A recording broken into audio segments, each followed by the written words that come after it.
Hey guys, I just got my hands on the Raspberry Pi Zero 2, so let's try it in the PSPi Zero board.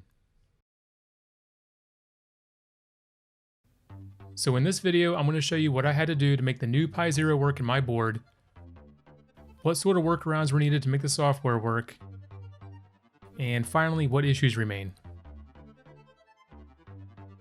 So my first concern was the board's power consumption, but after some tests, it's clear that the new Pi Zero only uses a little bit more power than the original one, and it's still in the efficiency sweet spot for the components on my board.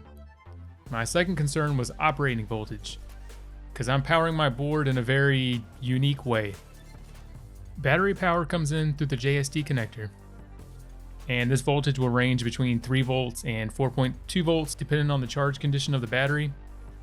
It then goes through a very efficient buck boost DC converter, which gives a stable output voltage to the Pi regardless of the battery voltage. Normally you'd expect to see a 5 volt output on this, but not on this board. This converter gives a stable 3.3 volt output, which is routed to both the 5 volt and the 3.3 volt pins on the Pi Zero. The Pi has a DC converter that usually drops the 5 volt input to 3.3 volts for the board to use. And I'm simply bypassing all that because nothing on my board needs 5 volts. Luckily, they kept enough of the original Pi Zero's power design, and this method still works perfectly. Some other projects work similarly and just route the battery directly to the 5 volt pins on the Pi, and then the Pi's built-in buck converter drops that battery voltage down to 3.3 volts for the board to use.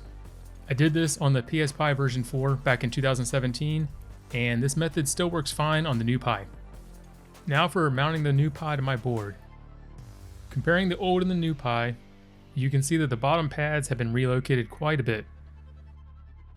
The SD card ones have been shifted too far to ever make contact, but the USB ones look fine still.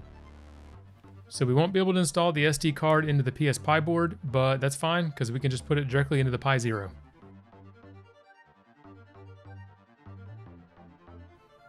I first tried booting with the image I made for the regular Pi Zero, which is based off the latest official RetroPie image. It starts booting but gives some errors and then freezes. Next, I tried the newest weekly build of RetroPie for the Pi 3, and it boots but almost nothing works correctly. This isn't because of the new board, this is just because the image isn't stable yet. Next, I tried the latest official release of RetroPie for the Pi 3.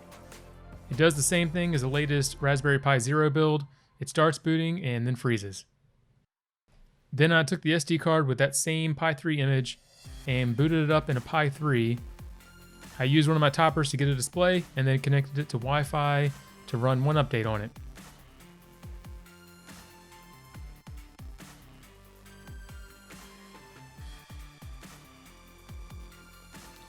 Now that this is done, you can see the overlay for the Raspberry Pi Zero 2 shows up in the boot folder. And now I'm just going to put this into my board.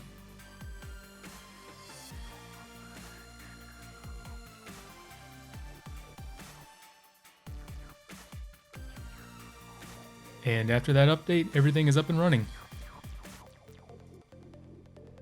At the moment, there's only one issue that I've come across, and that's the audio. It won't work unless I add some things to cmdline.txt. I think this is caused by a recent update and not this board specifically, but I haven't done any in-depth research on it yet. So far, everything's looking good and games are running well.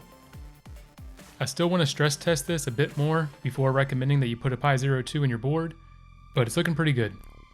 Alright, that's it for now. Thanks for watching, guys.